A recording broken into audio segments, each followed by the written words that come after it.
జైని దేవాలయం 3D YouTube channel స్వాగతం. గరికపాటి గుడు కాంట్రవర్సీ గురించి ఇప్పుడు చెప్పదలుచుకున్నాను. ఆయన ప్రవచనాలన్నా, ఆయన ధార్మిక సందేశాలన్నా నాకు చాలా ఇష్టం. ఆయన ప్రవచనాల వల్ల నా జీవిత గమనాన్ని చాలా వరకు మార్చుకున్నాను. ఓ రకంగా నేను ధైర్యంగా ఉండడానికి, నలుగురికి చెప్పదలుచుకునే విషయాల్లో అవగాహన తెచ్చుకోవడానికి ఆయన మాటలు, ఆయన ప్రవచనాలు నాకు ఎంతో స్ఫూర్తి. ఎగ్జాంపుల్, నేను ఆయన విషయాలను పాటించేటివి దైవ దర్శనాలకు, గుడులకు, పర్వదినాల టైంలో తపోవనాలు కృష్ణ జనాల మధ్య మన ఫ్యామిలీని తీసుకువెళ్ళి ఆ గుంపులో తోసేసి 10 నిమిషాలు కూడా దైవ దర్శనం, దైవ ఆరాధన లేకుండా అధిక రేట్లకు పూలు, పండ్లు, పెద్దలు కొని ఎటువంటి ప్రయోజనం లేకుండా మనం బయట వస్తున్నాం. ఆయన చెప్పిన విషయం ఏంటంటే, అటువంటి ముఖ్యమైన దినాలను దేవుని కోసం పోయేవాడు ఆ రోజు పోకండి, మరుస రోజు వెళ్ళండి, ప్రశాంతంగా దేవదర్శనము, దైవారాధన చేసుకుంది. జనం కోసం పోతే ఆ రోజు వెళ్ళాలి, దైవం కోసం పెడితే దేవుడు నువ్వు మాత్రమే పెడుతున్నారు. మన ఋషుడు, పురాతన స్వామికుడు ఎవరైనా తపస్సు చేసుకుంటూ అరణ్యంలో వెళ్తారు. జనారణ్యంలోకి వెళ్ళి దేవారాధన చేయరు. దేవుడు కావాలంటే మనం ప్రశాంతమైన ప్రాంతాలకు వెళ్ళాలి. పండగ రోజు కంపల్సరీగా ఖచ్చితంగా అక్కడికి వెళ్ళాలి అనుకుంటే ఏదైనా చిన్న గుడిలో జనా సంచారం తక్కువ ఉండే గుడికి వెళ్ళి అక్కడ పూజారికే దర్శనమిచ్చి ఆ గుడి బాగుపడతారు, ఆ పూజారి ఉపయోగపడతారు. అంతేగాని మన ఆర్పాటం చూపించుకోవడానికి అదే గుడికి, అదే టైంలో, అదే ప్లేస్లో, అదే ఆ టైంలోనే వెళ్ళి అదే చేయాలనేసి ముక్తి లేదు, మోక్షం లేదు. ఈ పాయింట్ నాకు చాలా బాగా నచ్చింది. చాలా బాగా చెప్పారు కదా. నేను యాక్చువల్గా ఇది పాటిస్తూ ఉంటాను, కానీ ఆ వెంటనే ఆయన ఒక మాట అన్నారు. అలా అదే టయానికి, అదే ముహూర్తానికి అలా వెళ్ళడం పాపాత్ములైతే అలా వెళ్తారు, ఆ టయానికి వెళ్ళే వాళ్ళు పాపాత్ములు అనే పదం వాడారు. అది ఎంత పెద్ద తప్పు మాట. ఆయన వీడియోలు హిందువులే కాదు, అన్ని వర్గాల వారు చూస్తున్నారు. నా ముస్లిం ఫ్రెండ్ అదే మాట్లాడారు. వాళ్ళు ఒక రకంగా ఈయన చెప్పే మాటలు వాళ్ళ ఆయుధాలే. పాపాత్ములు వాటి మీద వెళ్తున్నారు, ఇంత పెద్ద ఆయననే మీ గురించి చెప్పారు కదా అని. మేము వేరు వేరు చేయాల ఒక మాట. గుడికి వెళ్ళే వాళ్ళు ఎవరు పాపాలు పోతాయని గుడికి ఎవరు వెళ్ళారు. మీకు తెలిసిన వాళ్ళు ఏ హిందువు తెలిసిన ఏ గుడికి వెళ్ళే వాళ్ళ భక్తులైనా అడగండి, మీరు ఎందుకు గుడికి వెళ్తున్నారంటే నా పాపాలు పోతాయని ఎవరు చెప్పారు. పుణ్యం కోసం పోతామని చెప్తారు, దైవం కోసం పోతామని చెప్తారు. జ్ఞానం ఉండేవాళ్ళు దైవం కోసం పోతారు, విడివిడి జ్ఞానం ఉండేవాళ్ళు పుణ్యం కోసం పోతారు.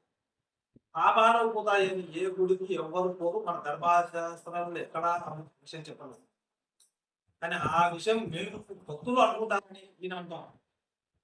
పాపాలు పోతాయి, గంగా స్నానం చేయదలుచుకుంటే వాళ్ళ పాపాలు తెలిసి తెలియక చేసిన పాపాలు కొన్ని మాత్రమే పోతాయని శాస్త్రంలో ఉంది తప్ప గుడికి వెళ్తే పాపాలు పోతాయనే మాట ఎక్కడా లేదు. మీలో ఎవరైనా గుడికి వెళ్తే పాపాలు పోతాయి అన్నట్టు కానీ విన్నట్టు కానీ మీకు తెలిస్తే కామెంట్ పెట్టండి. జరిగపాటి వారు విషయం ఏమిటంటే, యేసు ప్రభువు ఒక విశాల స్త్రీని రాళ్లతో కొడుతుంటే నేను అడ్డుపడ్డట్టు, మీలో తప్పు చేయని వారు ఎవరైనా ఉంటే వాళ్ళని మాత్రమే రాళ్లతో కొట్టండి అని చెప్పినట్టు, నేను కూడా నేను కొట్టలేనమ్మా అని ఆయన కంటే ఎక్కువ ఈయన ఏడ్చి మన గరికపాటి వాళ్ళు కరుణారసాన్ని పండించి ఆయనను హైలైట్ చేశారు. ఆ పాయింట్ యేసుప్రభు మహా గొప్పవాడు అనేసి ఆయన మా పూజ గదిలో ఆయన ఫోటో కూడా పెట్టుకోవాలన్నంత పరిస్థితి వచ్చింది. కానీ అదే యేసుప్రభు నన్ను నమ్మకపోతే నమ్మని వాడిని మెడకు రాయితో తాడుతో కట్టి సముద్రంలో పడేయండి అన్న ఆయన నోటి నుంచి చెప్పిన ప్రవచనం ఉన్నాయి. వ్యభిచార స్త్రీని కొట్టద్దు అన్నావు ఏ మనిషి, మరి కొట్టవని ఆజ్ఞించింది ఏ దేవుడు? ఆ పాయింట్ ఆయన మన గరికపాటి గారికి తెలియదు. కేవలం సినిమాలలో ప్రచారంలో ఉన్న ఒకటి రెండు పాయింట్లు పెట్టి మన హిందువులను ఎత్తిన విద్య, ఇంత గొప్ప భక్తులే ఇంత తప్పుడు దాంట్లో తప్పుడు ప్రవచనాలు ఇస్తే మేము ఆయన ఫాలో అవుతున్నప్పుడు, ఆయన పుట్టిగా నమ్మి ఆయన దారి నడుస్తున్నప్పుడు నేనేం చేయాలి? ఆయన ఫోటో ఇంట్లో పెట్టుకోవాలా? అంత కరుణామయుడు తప్పు కదా? ఓ పాయింట్. మన వేదాలలో, పురాణాలలో, ఇతిహాసంలో ఎక్కడ ఏ ప్రస్తావన లేని ఈ సాయిబాబా గట్టిగా 300 సంవత్సరాల చరిత్ర లేని ఈ సాయిబాబాను మనల్ని దేవుడిగా పరిచయం చేసి నెత్తిన పెట్టాలా అనే ఉద్దేశం ఈయన ప్రవచనాల్లో ఉంది. ఈయనను మనం గౌరవిస్తున్న భాగానికి ఆయన మనం దేవుడిగా ఒప్పుకోవాలి. ఆయన అర్థం చేయాలి. ఇది ఎక్కడనే ఇంకా ఇప్పుడు గుడ్ టాపిక్ లేటెస్ట్ లక్షల ఫీజులు కట్టి వాళ్ళ తిండి వాళ్ళే, వాళ్ళ బట్టలు వాళ్ళే, వాళ్ళ పుస్తకాలు వాళ్ళే కార్పొరేట్ కాలేజీలో స్కూళ్ళకు వెళ్ళే లక్షలాది స్టూడెంట్స్ ఉన్నారు. అక్కడ వెళ్ళే వాళ్ళు ఒక్కడ ఉంటారు.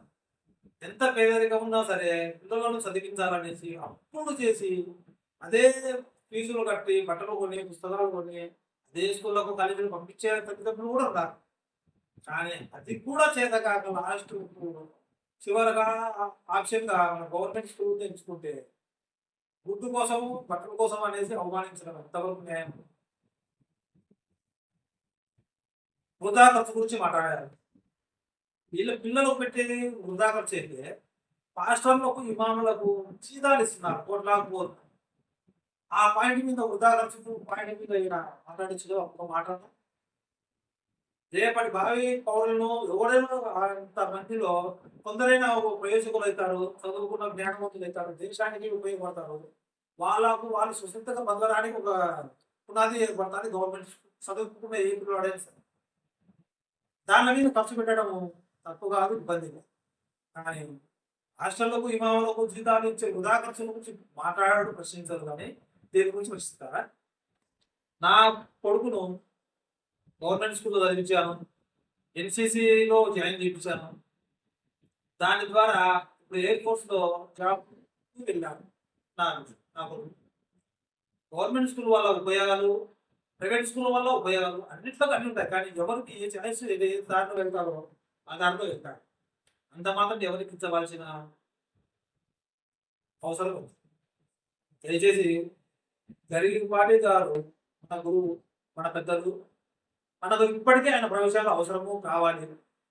నేను ఆయనను 80% సమర్థిస్తాను. ఇప్పటికీ 80% సమర్థిస్తాను. ఒక 20% ఇట్లాంటివి చిన్న చిన్న తప్పులు పెద్దవారు ఆయనను సరిదిద్దుకొని వెళ్తే మీలాంటి ప్రవచనకారులు మా లాంటి ప్రజలకు చాలా అవసరం.